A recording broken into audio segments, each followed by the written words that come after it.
الحمد لله حمدا كثيرا كما أمر،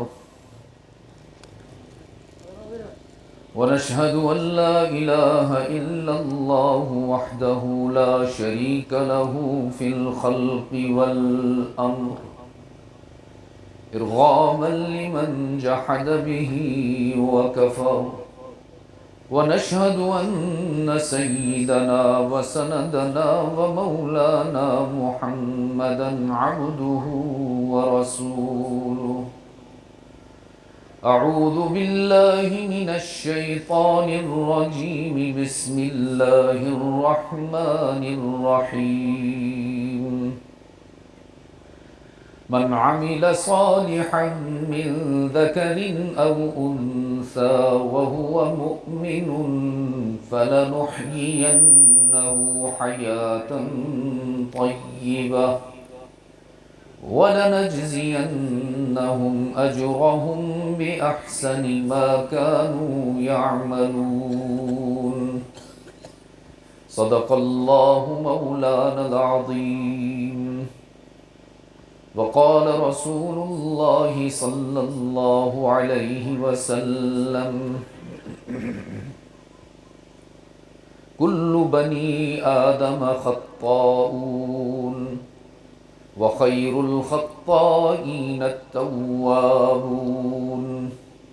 وصدق رسوله النبي الأمي الكريم، ونحن على ذلك لمن الشاهدين والشاكرين والحمد لله رب العالمين. انتہائی واجب الاحترام علماء کرام، بالخصوص عزیز مکرم حضرت مولانا مفتی فضل سبحان صاحب دامت برکاتہم، شیخ الحدیث حضرت مولانا نور الحق صاحب دامت فیوزہم، دیگر واجب الاحترام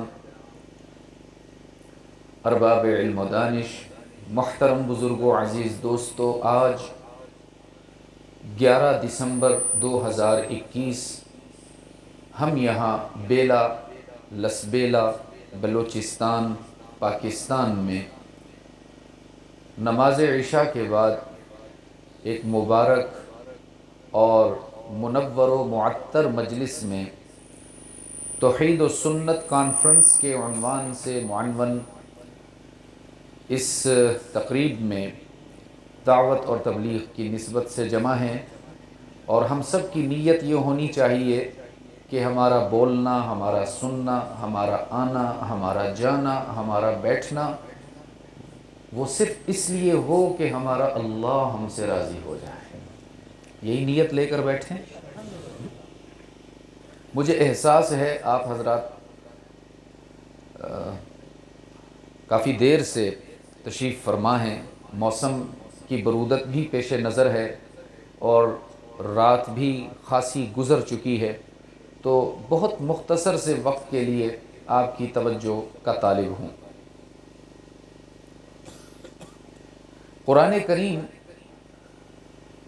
اصول اور قوانین کا مسودہ ہے. یہ کتاب ہدایت ہے، کتاب تربیت ہے، نہ یہ کتاب تاریخ ہے، نہ یہ قصے کہانی کی کتاب ہے. یہ تو کتاب ہدایت ہے. اس میں رہنمائی ہے اللہ کی طرف سے اپنے بندوں کے لیے. بہت سے احکام قرآن کریم میں ذکر کیے گئے ہیں، لیکن آج ہم صرف 2 احکامات اپنے سامنے رکھتے ہوئے ان سے روشنی حاصل کریں گے. یوں تو اللہ کا ہر حکم ہمارے لیے واجب الاتباع ہے، لیکن یہ 2 احکامات قرآن کریم میں ایسے ہیں کہ جس کا ذکر کرتے ہوئے اللہ کا انداز بھی تبدیل ہو جاتا ہے، الفاظ بھی تبدیل ہو جاتے ہیں. دین کے جتنے احکامات ہیں آپ جب اس میں غور فرمائیں گے تو آپ کو اللہ کی طرف سے ان میں رعایت نظر آئے گی۔ نماز کتنا بڑا حکم ہے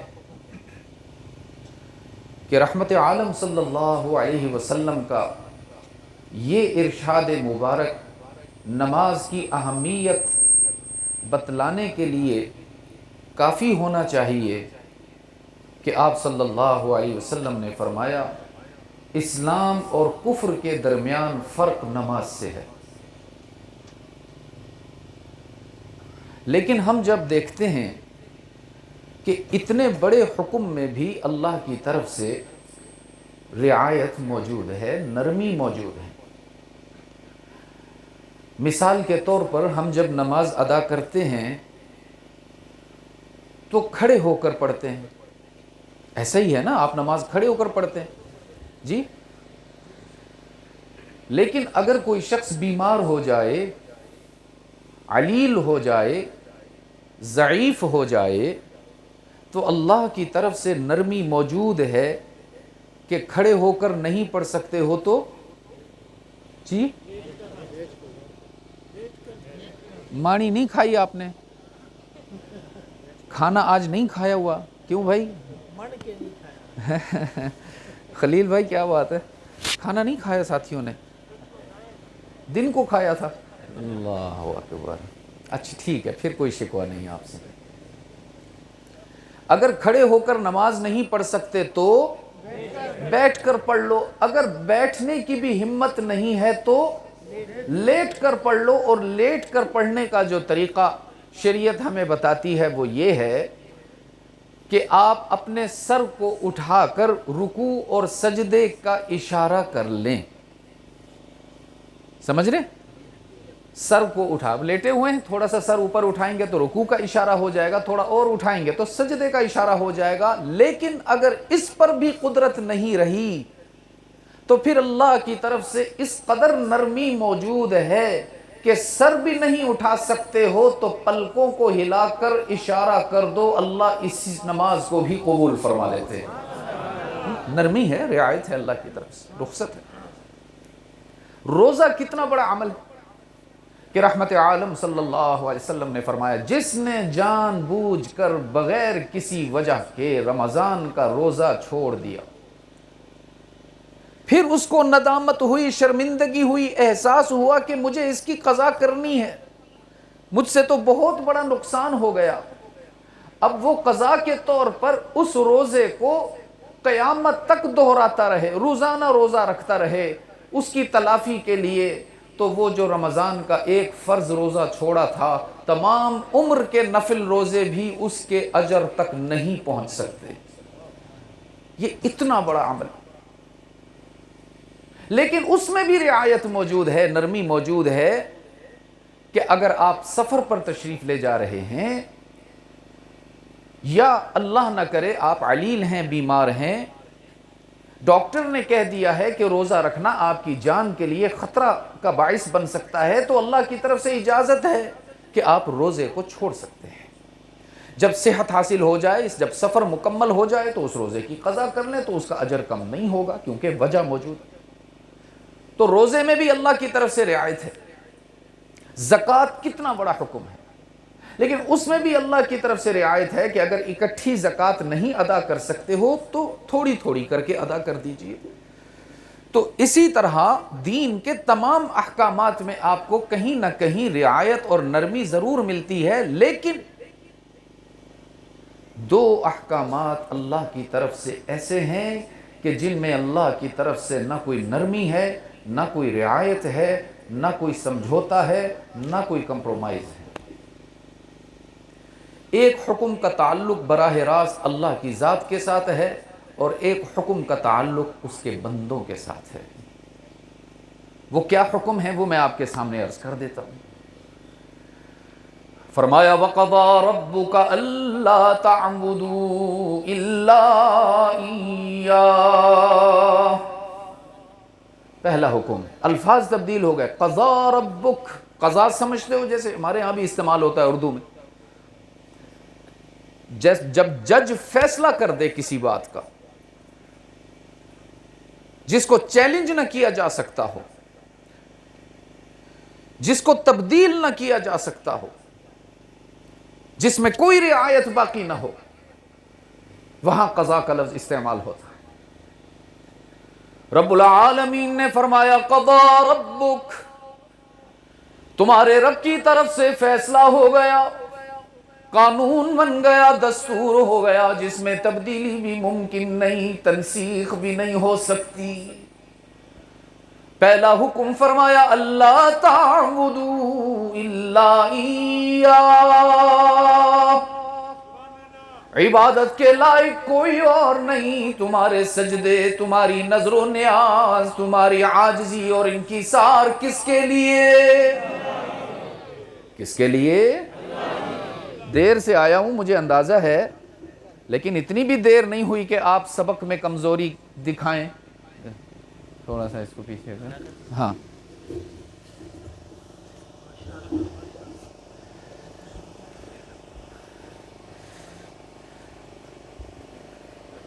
کوشش کر رہا ہوں کہ آپ جاگ جائیں، مریض ہوں اگرچہ مسافر بھی ہوں۔ پھر پوچھتا ہوں آپ سے، رب العالمین نے فرمایا قضا ربک اللہ تعبدوا الا ایاہ، فیصلہ ہو گیا، قانون بن گیا، دستور طے پا گیا کہ سجدہ کسی اور کا نہیں کرنا، سر کس کے آگے جھکانا ہے، دامن کسی اور کے آگے نہیں پھیلانا، جھولی کس کے آگے پھیلانی ہے، نظر و نیاز کسی اور کی نہیں ماننی، نظر و نیاز کس کے لیے؟ قضا ربک اللہ تعبدوا الا ایاہ۔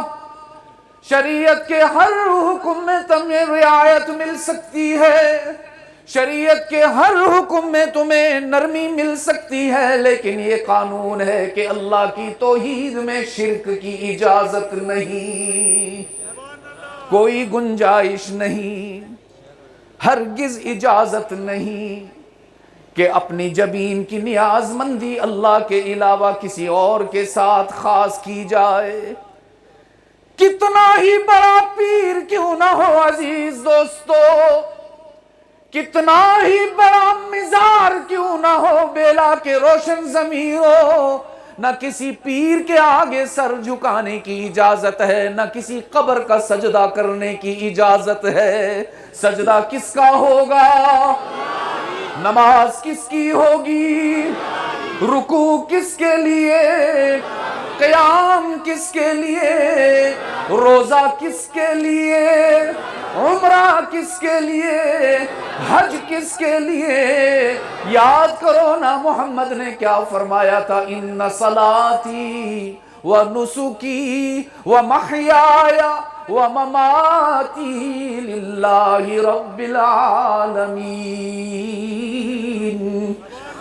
جب محمد کہہ رہا ہے صلی اللہ ہو، جس سے بڑی ہستی اللہ نے بنائی ہی نہیں،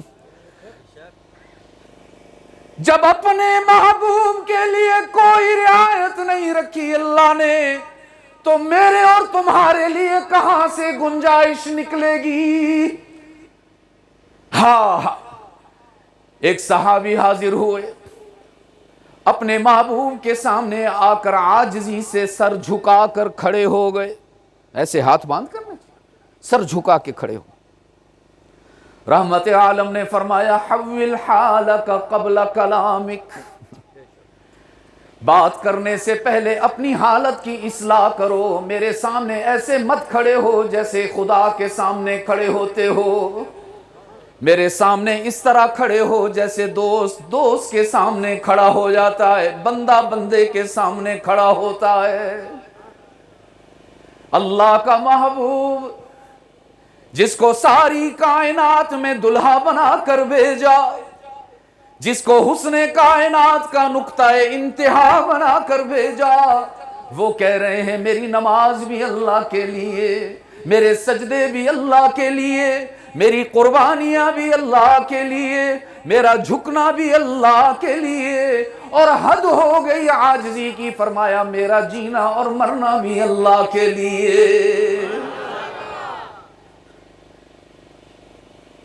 رب العالمین نے فرمایا قضا ربک، کہیں تمہیں کوئی پھسلا نہ دے، کہیں کسی کے حلیے سے مرعوب ہو کر ڈگمگا نہ جانا، کہیں توحید کا عقیدہ کمزور نہ ہونے پائے، کہیں صراط مستقیم سے بھٹک نہ جانا۔ قانون ارشاد کیا، دستور بتا دیا، کوئی نرمی نہیں، کوئی رعایت نہیں، سجدہ صرف اللہ ہی کا۔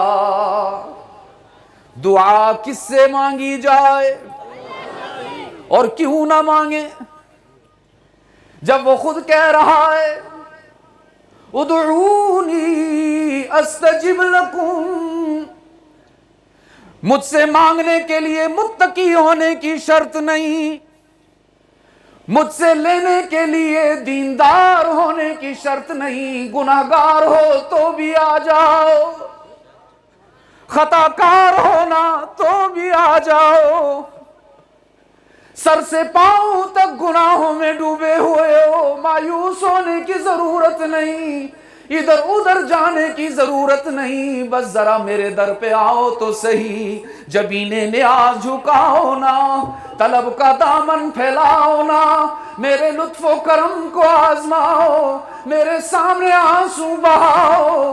حق تعالیٰ فرما رہے ہیں تمہارے مانگنے میں تو دیر ہو سکتی ہے، میرے دینے میں دیر نہیں، وہ تو عطا کرنے کو بے قرار ہے، اس لیے فرمایا استجب لکم۔ استمع نہیں کہا کہ پہلے سنوں گا، پھر غور کروں گا، پھر سوچوں گا کہ دوں یا نہ دوں۔ رب العالمین نے فرمایا ادھر تم زبان سے دعا کے الفاظ کہو گے، ادھر میرے ہاں قبول ہو جائے گی، اور پھر اس کی قبولیت کے انداز بڑے عجیب ہیں، میں نے شاید پہلے بھی آپ کو سنایا۔ وہ جب ماننے پر آ جائے تو چیونٹیوں کی بھی مان لیتا ہے نا عزیز دوستو۔ کیا کہتے ہیں آپ لوگ چیونٹی کو؟ مکوڑی؟ نہیں وہ کچھ اور ہوتا ہے، چیونٹی تو اس سے چھوٹی ہوتی ہے بھائی، اتنا لا علم تو میں بھی نہیں ہوں۔ ماں کوڑی؟ خدا کا نام مانو، یہ تو ہماری اردو میں تو اس کا بڑا عجیب مطلب ہے، یعنی ماں بھی کڑوی ہو سکتی ہے کیا؟ بوڑھی؟ کوڑی، وہ اس کوڑی کو ہمارے ہاں کڑوے کو کوڑی کہتے ہیں۔ بہرحال ایک مکوڑی کے دل میں خیال آیا کہ کسی طرح مکہ پہنچ جاؤں، ہاں فرمایا بود مورے ہوس داشت کے در کعبہ رسد، بود مورے ہوس داشت کے در کعبہ رسد، دست بر پائے کبوتر زد و ناگا رسید۔ ایک چیونٹی کے دل میں آرزو ہوئی کہ کسی طرح مکہ پہنچ جاؤں، بیت اللہ کے گرد دیوانی ہو کر چکر لگاؤں، اور پھر کسی حاجی کے پاؤں کے نیچے آ کر کچلی جاؤں، زندہ واپس نہ آؤں۔ لیکن کہنے لگی الہ العالمین کیسے جا سکتی ہوں، راستے میں تپتے ہوئے صحرا ہیں، موجزن سمندر ہیں، متلاطم دریا ہیں، سرب فلک پہاڑ ہیں، گھنے جنگلات ہیں، طویل مسافت ہے، کیسے پہنچ سکوں گی، چھوٹی سی مکوڑی ہوں نا۔ رب نے فرمایا مکوڑی تو چھوٹی ہے تو کیا ہوا، تیرا رب تو بہت بڑا ہے، تیرا کام تھا مانگ لینا، میرا کام ہے مان لینا، تیرا کام تھا دعا کرنا، میرا کام ہے عطا کرنا، تو نے اپنا کام کر کے دکھایا، اب میں اپنا کام کروں گا۔ بھیج دیا اللہ نے کبوتر کو اپنے خزانوں میں سے، اڑتا ہوا آیا، پھڑ پھڑاتا ہوا آیا، آ کر چیونٹی کے قریب بیٹھ گیا۔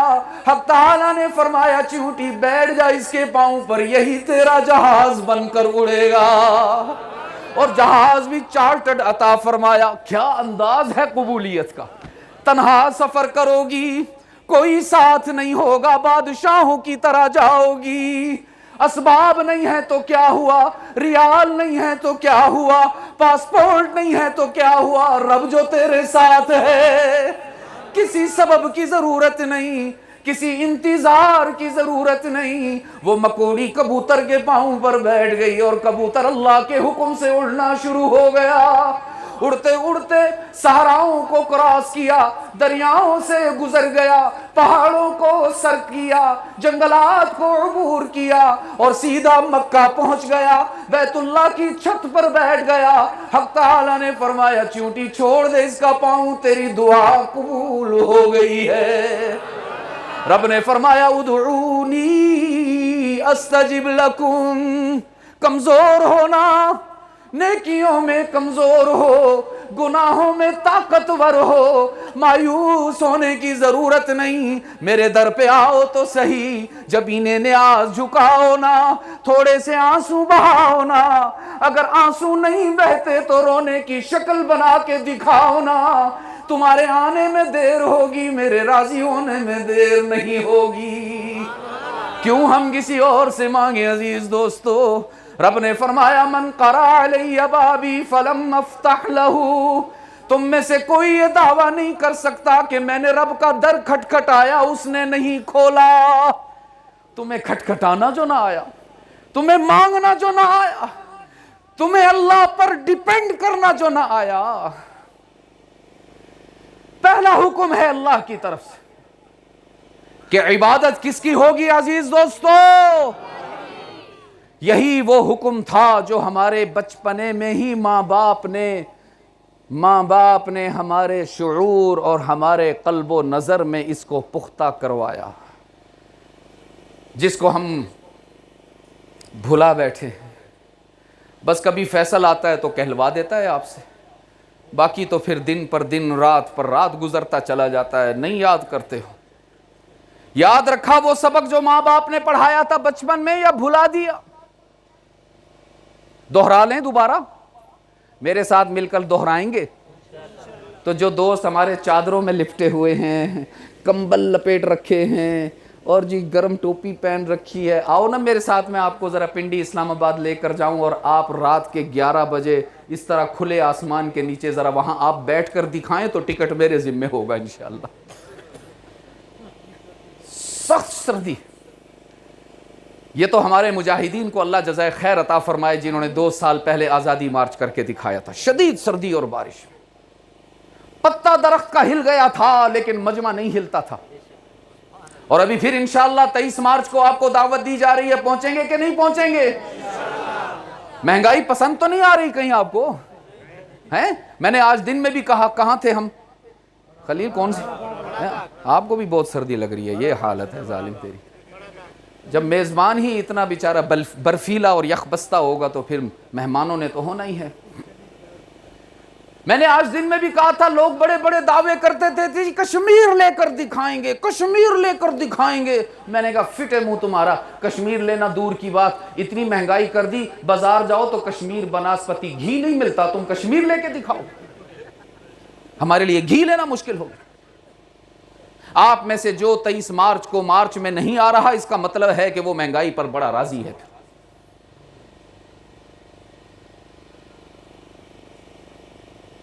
لا یلدغ المؤمن من جحر واحد مرتين، آقا کریم صلی اللہ علیہ وسلم نے فرمایا تھا مومن ایک سوراخ سے 2 مرتبہ نہیں ڈسا جا سکتا۔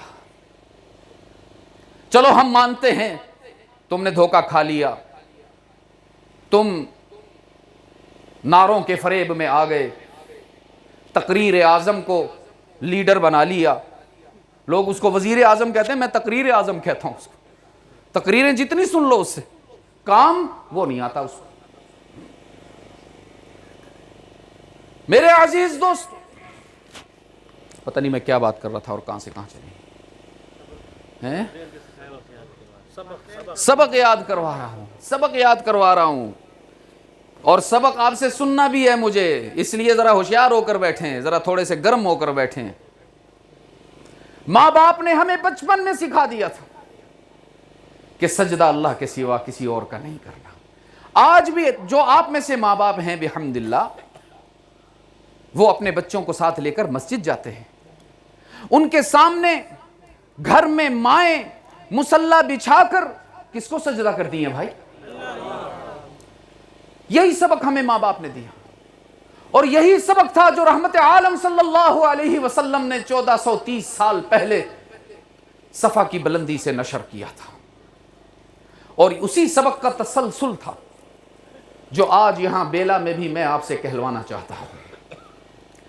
یاد رکھیے گا عزیز دوستو، شاید ہماری نمازیں ہمارے کام نہ آئیں کہ ان میں تو ریا ہی ریا ہے، شاید ہمارے روزے ہمیں نہ بخشوا سکے کہ ان میں بھی نقائص ہیں، کمزوریاں ہیں، عیب ہیں، شاید ہماری تلاوت بھی ہمیں آگے نہ لے جا سکے، شاید ہمارے صدقات اور خیرات بھی ریاکاری سے آلودہ ہو چکے ہوں، لیکن یہ وہ سبق جو رحمت عالم صلی اللہ علیہ وسلم کا پڑھایا ہوا، جو والدین کا ہم تک پہنچایا ہوا، اگر اس کو اپنے دل میں بسا لیجئے، اگر اس میں کسی قسم کی کمزوری کو نہ شامل ہونے دیجئے، دعویٰ کرتا ہوں علماء کی موجودگی میں نمازوں کی کمی، روزوں کی کمی، صدقات کی کمی، خیرات کی کمی کے باوجود اس سبق کی بنیاد پر انشاءاللہ جنت الفردوس میں داخلہ یقینی ہوگا انشاءاللہ۔ اور وہ سبق کیا ہے؟ وہ جو رحمت عالم نے نشر کیا تھا، فرمایا قولوا لا الہ، کوئی نہیں معبود، کوئی نہیں مسجود، کوئی نہیں ہر جگہ موجود، کوئی نہیں علام الغیوب، کوئی نہیں کارساز، کوئی نہیں دستگیر، کوئی نہیں حاجت روا، کوئی نہیں مشکلات میں کام آنے والا کون ہے؟ دیکھیے نا، انبیاء نے مشکلات میں اللہ کے سوا کسی کو نہیں پکارا، سیدنا یوسف پر مشکل مرحلہ آ گیا، قرآن کریم نے اطلاع دی، فرمایا وراودته التي هو في بيتها عن نفسه وغلقت الابواب وقالت هيت لك قال معاذ الله انه ربي احسن مثواي انه لا يفلح الظالمون۔ حضرت یوسف پر مشکل آ گئی، عشق و مستی کے سفر میں، اللہ کی رضا کی منزل کے حصول میں امتحانات سے گزرتے نظر آ رہے ہیں سیدنا یعقوب کے بے داغ فرزند۔ پہلے کنویں میں ڈال دیا گیا تاکہ مر جائے، لیکن قانون ہے عزیز دوستو، مارنے والے طاقتور نہیں ہوتے، بچانے والا طاقتور ہوتا ہے۔ إِن يَمْسَسْكَ اللَّهُ بِضُرٍّ فَلَا كَاشِفَ لَهُ إِلَّا هُوَ، اگر اللہ تمہیں اگر اللہ تمہیں نقصان پہنچانا چاہے، دنیا کی کوئی طاقت تمہیں نہیں بچا سکتی۔ وَإِن يُرِدْكَ بِخَيْرٍ فَلَا رَادَّ لِفَضْلِهِ، اور اللہ اگر تمہیں خیر سے ہمکنار فرمانا چاہے، دنیا کی کوئی طاقت تمہیں روک نہیں سکتی۔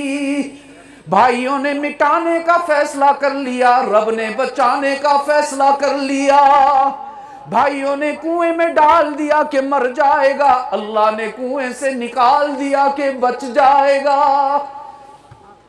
اور پھر آگے چلتے چلتے شاہی محل کی منزل آ گئی۔ حسن یوسفی کو دیکھ کر عزیز مصر کی گھر والی ٹھوکر کھا گئی، نفس کے جال میں الجھ کر یوسف کو پھنسانے کے لیے سازش تیار کر بیٹھی۔ جناب یوسف شاہی محل میں لائے گئے، جس دروازے سے گزرتے ہیں اسے بند کر دیا جاتا ہے، لاک لگا دیا جاتا ہے، تالا لگا دیا جاتا ہے۔ کئی دروازوں سے گزرنے کے بعد جناب یوسف کے سامنے وہ منظر آیا کہ فرط غیرت میں گڑبڑ آ گئے، کپ کپ آ گئے، لرزہ برندام ہو گئے۔ سامنے عزیز مصر کی گھر والی ہے، قیمتی لباس پہنا ہوا ہے، زیورات سجائے ہوئے ہیں، میک اپ منہ پر لگایا ہوا ہے، تیار کھڑی ہوئی ہے اور آواز لگا رہی ہے، ہئی تلک محبوبم، یہ ساری آرائش میں نے آپ کے لیے کی ہے نا، ذرا ایک نظر اٹھا کر تو میری طرف دیکھو نا۔ اور قربان جاؤں یوسف کے پاکیزہ کردار پر، جناب یوسف نے آنکھ اٹھا کر بھی عورت کی طرف نہیں دیکھا، نعرہ لگاتے ہوئے اعلان کیا معاذ اللہ. کیا کہا؟ یہ جملے آج سیکھ لو میرے عزیز دوستوں، بڑے کام آئیں گے تمہارے انشاءاللہ.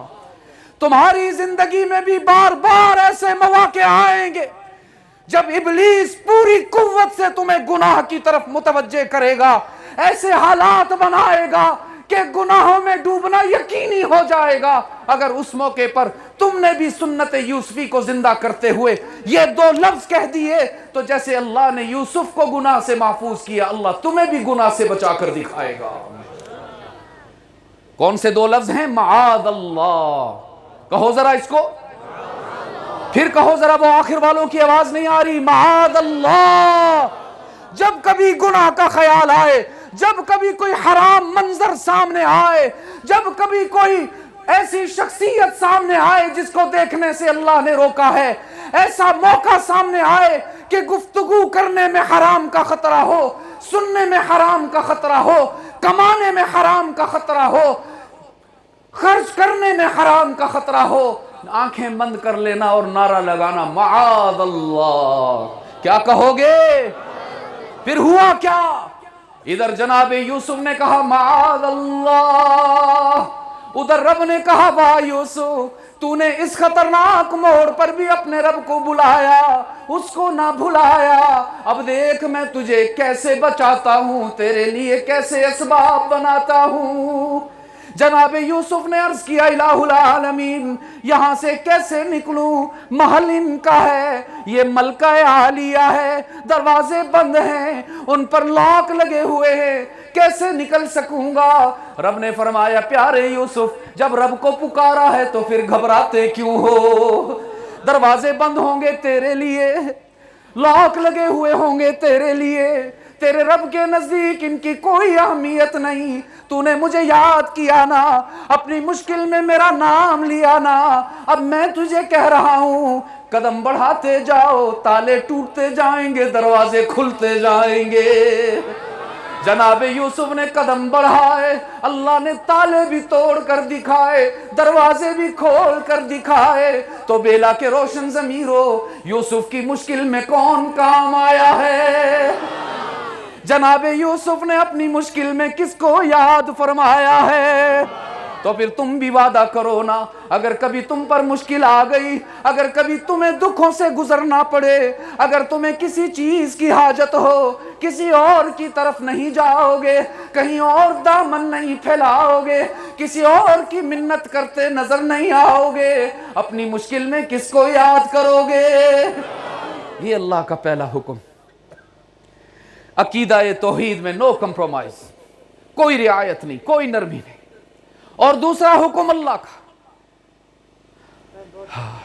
جی ٹائم بہت ہو گیا جی. پہلا حکم دہرا لو ذرا، فرمایا قضا ربک اللہ تعبدوا الا ایاہ. عبادت کس کی ہوگی؟ روزہ کس کا ہوگا؟ قیام کس کے لیے؟ سجدہ کس کے لیے؟ اور گھبرانے کی ضرورت نہیں، یہ تو کوئی نئی بات نہیں، یہی تو ترجمہ ہے اس کلمے کا جو آج تک ہم پڑھتے آئے ہیں، لا الہ الا اللہ.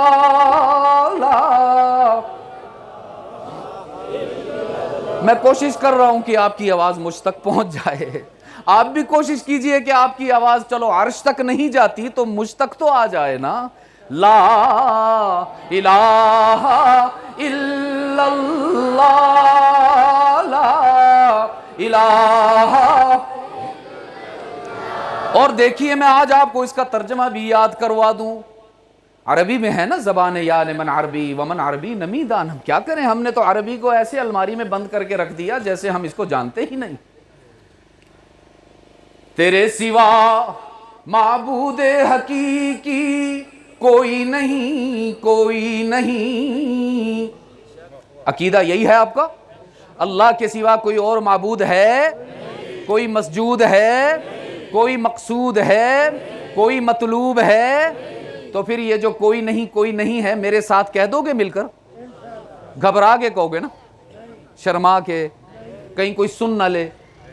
ارے بھائی گھبرا کے نہیں کہنا, اعلان کرنا ہے, تیرے سوا معبود حقیقی. نہیں نہیں نہیں, یہ تو آپ کی آواز بیلا کی مارکیٹ تک نہیں گئی, میں چاہتا ہوں ہب چوکی تک چلی جائے. میں تو چاہتا ہوں کہ اتنی اونچی آواز ہو کہ آس پاس کے علاقے والوں کو پتہ چل جائے کہ ادھر سارے اللہ کی توحید کے پرستار بیٹھے ہوئے ہیں. تیرے سوا معبود حقیقی کوئی نہیں, کوئی نہیں, اور تیرے سوا مسجود حقیقی کوئی نہیں, کوئی نہیں, تیرے سوا مقصود حقیقی کوئی نہیں, کوئی نہیں, اور تیرے سوا مطلوب حقیقی کوئی نہیں, کوئی نہیں. اب تو رہے بس تا دم آخر ورد زباں اے میرے الہ, لا الہ الا اللہ, لا الہ الا اللہ, لا الہ الا اللہ, الہ. اور اب آ جائیے دوسرے حکم پر, جس میں اللہ کی طرف سے کوئی نرمی نہیں, کوئی رعایت نہیں, کوئی معافی نہیں. رب العالمین نے فرمایا وَبِالْوَالِدَيْنِ إِحْسَانًا. حقوق اللہ میں توحید میں شرک کی اجازت نہیں, اور حقوق العباد میں ماں باپ کی نافرمانی کی اجازت نہیں. توحید میں شرک کی ملاوٹ کر کے آئے تو جنت کی خوشبو بھی نہیں پا سکو گے, اور اگر ماں باپ کو ناراض کر کے آئے تو بھی اللہ کو راضی نہیں کر سکو گے. فرمایا اما یبلغن عندک الکبر احدہما او کلاہما. اگر تمہارے والدین میں سے کوئی ایک یا دونوں بوڑھے ہو جائیں یا جوانی میں بیمار ہو کر کمزور ہو جائیں, تو جس طرح تم بچے تھے, تمہارے ماں باپ جوان تھے تو وہ تمہارے ناز اٹھایا کرتے تھے, تمہارے لاڈ برداشت کرتے تھے. تم اگر کبھی انہیں تھپڑ مارتے وہ تمہارا ہاتھ چوم لیتے, تم اگر انہیں کبھی کوئی سخت بات کہہ دیتے وہ تمہارے رخسار چوم لیتے. تو آج تم جوان ہو گئے ہو, ماں باپ بوڑھے ہو کر بچے ہو گئے ہیں, اگر وہ کبھی تم پر ہاتھ اٹھا دیں تو اگر ان کا ہاتھ چوم نہیں سکتے تو انہیں گالیاں تو نہ دیا کرو, ان کے دوستوں سے ان کے شکوے نہ کیا کرو, ان کی کمزوریوں کو محلے میں بیان نہ کیا کرو, ان پر خرچے کی تنگی نہ کیا کرو. اور یہ ساری تو بہت بڑی باتیں ہیں. اللہ نے فرمایا لا تقل لہما اف, ان کی کسی ناگوار بات پر اپنے ماتھے پر بل لانے کی بھی اجازت نہیں. یہ دوسرا حکم ہے. عزیز دوست, آج کی اس مبارک تقریب میں میرا یہ پیغام لے لیجیے.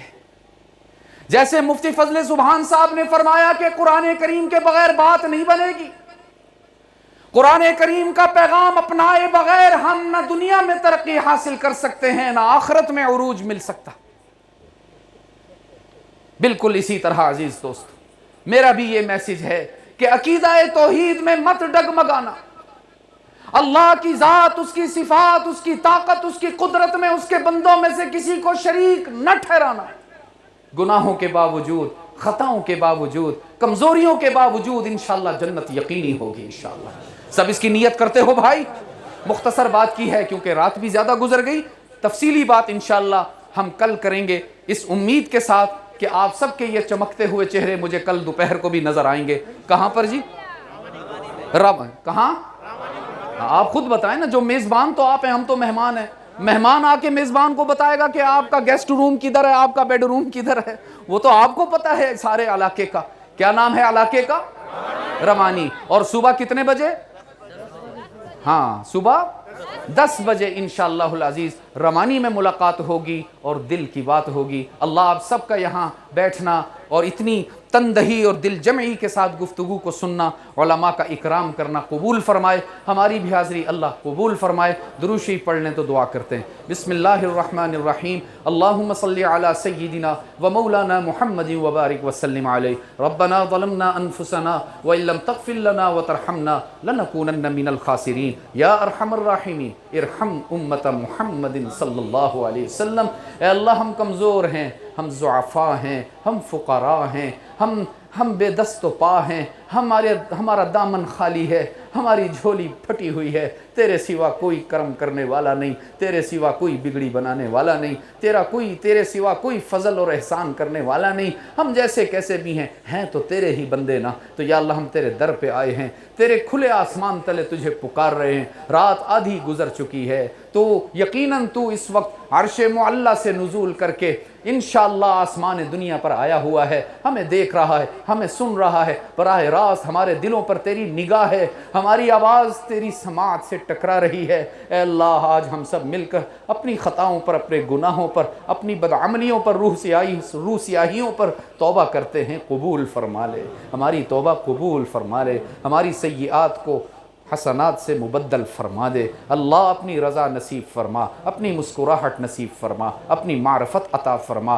ہمارے قلوب کو اپنے غیر سے پاک کر کے اپنی سکونت کے لیے منتخب فرما، اس کو معطر بنا، اپنے محبوب آقا کریم صلی اللہ علیہ وسلم کی عملی اتباع نصیب فرما، اطاعت نصیب فرما۔ اے اللہ کریم جتنے بچے قرآن کریم حفظ کر رہے ہیں یا دین کا علم حاصل کر رہے ہیں یا اسکول اور کالجز میں پڑھ رہے ہیں، اے اللہ سب کی مدد فرما، ہر امتحان میں ہمیں کامیاب فرما۔ اے اللہ مہنگائی کے طوفان کو ختم فرما، اے اللہ بد امنی کے طوفان کو ختم فرما، ہمیں آپس میں وحدت نصیب فرما، افتراق اور انتشار سے ہم سب کی حفاظت فرما۔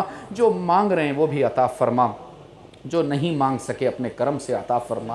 وصلی اللہ تعالی علی خیر خلقہ سیدنا محمد وعلی آلہ واصحابہ اجمعین برحمتک یا ارحم الراحمین۔ جزاک اللہ خیرا۔